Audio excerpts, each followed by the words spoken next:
कैसे हैं आप सब? आप सभी का मेरे YouTube चैनल में बहुत बहुत स्वागत है। जैसे कि आप सभी लोग जानते हैं दोस्तों, आज परमार एसएससी का लाइव टेस्ट था और 10 बज चुके हैं और 9 बजे ही रिजल्ट आया था, पर एनालिसिस करने में 1 घंटा लग गया। तो मैंने सोचा आज नंबर कम आए हैं तो थोड़ा आप लोगों से डिस्कस करूं। जब ज़्यादा नंबर आते हैं तो आप लोगों से डिस्कस करती हूँ, शॉर्ट्स डालती हूँ, अपलोड करती हूँ, आप लोग तारीफ़ भी करते हैं। पर आज मेरे नंबर कम आए तो मैंने सोचा आप लोगों से डिस्कस करूं और आप लोगों के साथ ही आज अपने मॉक का एनालिसिस करूं। और आपके भी जितने मार्क्स आए हैं ज़रूर कमेंट में लिखिएगा दोस्तों। और आज तैयारी से रिलेटेड भी बहुत बातें करनी थी, पर आज रात हो गई है तो अगले दिन वो बातें हम करेंगे, ज़रूर करेंगे। आज मेरे पास आप लोगों से बात करने के लिए बहुत चीज़ें थी, पर फिर मैंने सोचा कि आज रात हो गई है तो अगले दिन ज़रूर इस बारे में मैं वीडियो अपलोड करूँगी जो मेरे दिमाग में आप लोगों की तैयारी के लिए चल रहा है। पर आज अभी मॉक का एनालिसिस करना ज़रूरी है दोस्तों।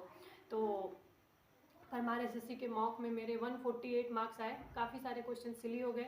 तो आप लोग भी अपने मॉक्स का नंबर ज़रूर अपलोड करिएगा। अभी आगे मैं मॉक के नंबर को डिस्कस करूँगी कि कितने मेरे नंबर मैथ्स में, कितने रीजनिंग में, कितने जीएस में और कितने इंग्लिश में आए हैं। सबसे अच्छा तो मेरा इंग्लिश ही रहता है हर मॉक में। अभी लास्ट ओलियो में मेरे 176 मार्क्स थे और परमार एसएससी वाला जो ये लाइव टेस्ट था वो थोड़ा सा मुझे ट्रिकी लगा और थोड़ा सा लेंदी भी था, कैलकुलेटिव भी थोड़ा सा लगा। और आप लोग भी अपना एक्सपीरियंस ज़रूर शेयर करिएगा। और अगर आप हार्ड मॉक नहीं दे रहे हैं तो हार्ड मॉक देना स्टार्ट कर दीजिए दोस्तों, क्योंकि हार्ड मॉक ही आपकी तैयारी को बूस्ट करेगा। इजी मॉक से क्या होगा कि आपको कॉन्फिडेंस आएगा और ओवर कॉन्फिडेंस के चक्कर में पेपर में अगर कुछ भी थोड़ी सी चीज़ें हार्ड हुई, अभी तो वेंडर का इतना ड्रामा चल रहा है, तो अगर थोड़ी सी भी चीज़ें हार्ड हुई दोस्तों तो आप जानते ही हैं कि कितना ब्लंडर हो जाएगा, आपका 1 साल बर्बाद हो जाएगा। तो इस चक्कर में 1 साल बर्बाद नहीं करना है हम लोगों को और थोड़े हार्ड मॉक दे के प्रैक्टिस कर लेने हैं ताकि हमारा प्रैक्टिस हो गया हो। तो चलिए दोस्तों मॉक का एनालिसिस करते हैं। देखिए दोस्तों, आज मेरे 148/200 यानी कि परसेंटाइल तो अच्छी थी, 94.72 परसेंटाइल थी, पर मार्क्स कम रह गए। तो परसेंटाइल ठीक है तो फिर ठीक है, क्या फ़र्क पड़ता है मार्क्स कितने भी आएँ। अगर परसेंटाइल ठीक है तो कंपटीशन में हम लोग बने हुए हैं, तो आप लोग भी अपने परसेंटाइल पे ध्यान दीजिए दोस्तों। ये एक मैं बात कहूँगी, मार्क्स तो कितने भी आए, अगर हमारा सिलेक्शन हो जाए तो फिर उससे अच्छी बात क्या है। देखिए मेरे 77 क्वेश्चन सही थे और 12 क्वेश्चन रॉन्ग थे और 11 मैंने अटेम्प्ट नहीं किए थे। तो जो क्वेश्चन मेरे रिविजन्स की वजह से गलत हुए वो क्वेश्चन था मैथ्स में 2 क्वेश्चन। एक तो वो क्यूब वाला क्वेश्चन था जो 25 नंबर्स के क्यूब करके उसका एवरेज निकालना था, एक वो वाला क्वेश्चन गलत हो गया और एक रेस वाला क्वेश्चन गलत हो गया। तो ये 2 क्वेश्चन मेरे बिल्कुल रिवीजन की कमी से गलत हुए, क्योंकि अगर मैं इनका फॉर्मूला रिवाइज कर ली होती तो शायद ये क्वेश्चन सही हो जाते। तो यहाँ से शायद मैं 4 नंबर और ला सकती थी। और रीजनिंग में भी 2 क्वेश्चन मेरे रिवीजन की वजह से तो मैं इसको नहीं बोलूँगी, ये मेरे को आते ही नहीं थे, क्योंकि नंबर सीरीज वाले क्वेश्चन थे जिसका मैंने लॉजिक यहाँ पे लिख भी लिया है। ये 3 क्वेश्चन, एक तो मैंने अटेम्प्ट कर दिया था ये वाला, पर ये गलत हो गया, लेकिन ये दोनों जो थे वो मेरे से नहीं हो पाए। ये वाला भी मेरे को ट्रिक नहीं कर पाया, उसका लॉजिक उसको माइनस करके और उल्टा करना था, तो ये वाला भी लॉजिक मेरे को क्लिक नहीं कर पाया। तो ये 2 क्वेश्चन शायद मैंने अटेम्प्ट नहीं किए और एक क्वेश्चन मेरा गलत हो गया, जो मैंने अटेम्प्ट ले लिया तुक्के में पर वो मेरा सही नहीं हो पाया। तो रीजनिंग में भी 2 क्वेश्चन गलत हो गए और इंग्लिश में एक वो क्वेश्चन जो फॉर्मरली वाला क्वेश्चन था कि he is a formerly doctor of this place type ऐसे कुछ था, तो एक वो वाला मैंने अटेम्प्ट नहीं किया। और एक वो वाला क्वेश्चन, एक 5 क्वेश्चन मैंने जीएस में अटेम्प्ट नहीं किए। आप टेलीग्राम ग्रुप में प्लीज़ ज्वाइन हो जाइएगा, वहाँ पे मैं भेज दूँगी कि मैंने कौन कौन से क्वेश्चन अटेम्प्ट नहीं किए। अब इतनी रात हो गई है तो मैंने वो स्क्रीनशॉट नहीं लेके लगाए, नहीं तो मैं स्क्रीनशॉट भी लेके लगा देती। आप टेलीग्राम ग्रुप में ज्वाइन हो जाइएगा, वहाँ से आपको सारे क्वेश्चंस का मिल जाएगा।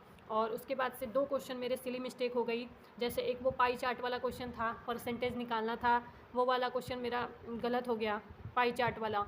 और एक शंकु का आयतन निकालना था त्रिभुज को घुमा करके, तो एक वो वाला क्वेश्चन गलत हो गया। तो 2 क्वेश्चन तो ये मैथ्स के सिली हो गए। यहाँ से भी 4 नंबर में ला सकती थी पर मैं नहीं ला पाई। अब देखिए मैं यहाँ पे कैटेगरी बना के लिख रही हूँ, जो मैंने नहीं अटेम्प्ट किया था वो मैं लिख रही हूँ, जो मैंने सिली किया था वो मैं लिख रही हूँ। रीजनिंग में भी 3 क्वेश्चन सिली हुए भाई, देखो कौन कौन से क्वेश्चन सिली हुए। एम्बेडेड फिगर वाला क्वेश्चन सिली हुआ जल्दीबाजी के चक्कर में, और क्या जल्दीबाजी थी, 5 मिनट पहले मैंने सबमिट किया था, तो ऐसी भी क्या जल्दीबाजी थी बताओ। लेकिन गलत हो गए। अब गलत हो गए तो टीचर तो ये नहीं जानता है कि जल्दीबाजी हुई कि क्या हुआ, तो आपको इस चीज़ पे भी ध्यान देना है। अगली मॉक से मैं भी ध्यान दूंगी, पर आप भी इस चीज़ को ध्यान दे के चलना। और ट्रायंगल गिनले वाला भी क्वेश्चन गलत हुआ। अल्फ़ाबेटिकल ऑर्डर वाला जो पेंसिल वाला क्वेश्चन था, जिसको अरेंज करके बताना था कि कितने सेम रहते हैं लेटर, तो एक वो वाला 3 क्वेश्चन तो ये गलत हो गए, एक ये वाला गलत हो गया, तो 4 क्वेश्चन ये गलत हो गए। उसके बाद से इंग्लिश में तो ऐसा कोई सिली नहीं हुआ, जीएस में तो सिली नहीं हुआ, क्योंकि जीएस में तो आता था और कुछ तो आते थे, लेकिन रिवीजन की कमी से गलत हुए। तो आगे मैंने उनको भी लिख रखा है, आप प्लीज़ उनको भी देख लेना।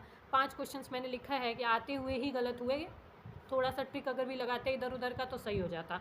तो वो सब क्वेश्चन हमारे गलत हुए, वो सारे मैं अपने टेलीग्राम ग्रुप में भेज दूंगी आप, और वहाँ हम डिस्कस भी करने वाले हैं। 12-15 लोग जो भी हैं हमारे टेलीग्राम ग्रुप में, वो हम डिस्कस करेंगे कि इस क्वेश्चन को कैसे सही किया जा सकता था। और बाकी क्या लर्निंग पॉइंट है इस वाले मॉक टेस्ट से, वो देख लीजिए। वो है कि फॉर्मूला कोई भी हो वो हमें याद करना है, जैसे स्क्वायर, क्यूब और नॉर्मल फार्मूला याद करके चलना है। रेस वाला चैप्टर अभी रिवाइज करना बाकी है। और मैथ्स में एक नया ही टपक आया, वो संपाति टाइप से कुछ पूछा था उन्होंने, तो वो तो एक नया ही टपक आया था, उसको भी देख लेंगे। जो सर ने जो सॉल्यूशन दिया होगा उसमें से देख लेंगे। और एक बुक से रिलेटेड क्वेश्चन था, नट्स करके कुछ था क्वेश्चन ऐसे, वो वाला गलत हो गया। तो उसमें रस्किन बॉन्ड मेरे को लग रहा था, पर मैंने वो लगाया नहीं था। और गवर्नमेंट ऑफ इंडिया की एक न्यू यूथ ऐसे करके कोई पॉलिसी थी, तो वो गलत हो गया। करंट के 2 क्वेश्चन गलत हो गए। करंट के क्वेश्चन तो मैं छोड़ के ही रखती हूँ, उससे तो मेरे को कोई खास उम्मीद होती नहीं है कि करंट के क्वेश्चन मेरे सही होंगे। पर चलिए 2 क्वेश्चन वो भी छूटे। पीरियाडिक टेबल से रिलेटेड एक क्वेश्चन छूटा, वो अल्फ्रेड नोबल वाला डायनामाइट वाला, एक वो क्वेश्चन छूट गया, वो भी मैंने अटेम्प्ट नहीं किया। गवर्नमेंट की स्कीम्स और योजना से रिलेटेड फैक्ट मेरे को पढ़ने हैं, तो इसलिए मैंने इसको लिख रखा है। और एक वो फार्मरली और फॉर्मर में उसका तो कुछ और ही एरर दिखा रहा है, एट आएगा ऑफ की जगह पे। लेकिन मैंने फॉर्मरली और फार्मर में अंतर इसलिए लिख रखा है क्योंकि फॉर्मरली और फार्मर ही उस समय मेरे को लग रहा था एरर में, लेकिन मैंने उसको लगाया नहीं, पर ये एरर में मेरे को लग रहा था, तो इसलिए मैंने लिख लिया कि इसमें अंतर पता कर लूँगी कि क्या अंतर होता है, ताकि आगे से अगर आए भी तो दिक्कत ना हो। और ये 3 क्वेश्चन मैंने अपने इसमें लिख लिए रिवाइज करने के लिए, क्योंकि ये डायरी में रहेगा तो ठीक रहेगा, थोड़ा रिवाइज करते रहेंगे। और ऐसी डायरी आप लोग भी बना लीजिए दोस्तों। ये मेरी डायरी है, अब मैंने 2025 के लिए नई डायरी स्टार्ट की है, और इसमें मैं अपने लिखते रहती हूँ। ये पहला वाला मॉक का है मेरा 136.5 जो मेरे आए थे परमार एसएससी में, और ऐसे मैं लिखते रहती हूँ अपना। तो आप लोग भी एक ऐसी डायरी बना लीजिए। मेरी ऐसी 2-3 डायरी हैं जो मैंने पहले की तैयारी की हुई है, तो इसमें मैं की पॉइंट्स लिख लेती हूँ अपने, जो मुझे रिवाइज करना होता है। तो अभी रात हो गई है दोस्तों, गुड नाइट दोस्तों। आप लोग भी अच्छे से पढ़ाई करते रहिए, और जैसा कि मैं हमेशा कहती हूँ कि इस साल हमें सरकारी नौकरी लेनी है, और इस सरकारी नौकरी के दलदल से बाहर निकलना है। Best of luck guys, thank you दोस्तों। अगर वीडियो अच्छा लगा हो तो लाइक और सब्सक्राइब जरूर कर लेना, और टेलीग्राम चैनल को तो ज़रूर ज्वाइन कर लेना भाई। बाय।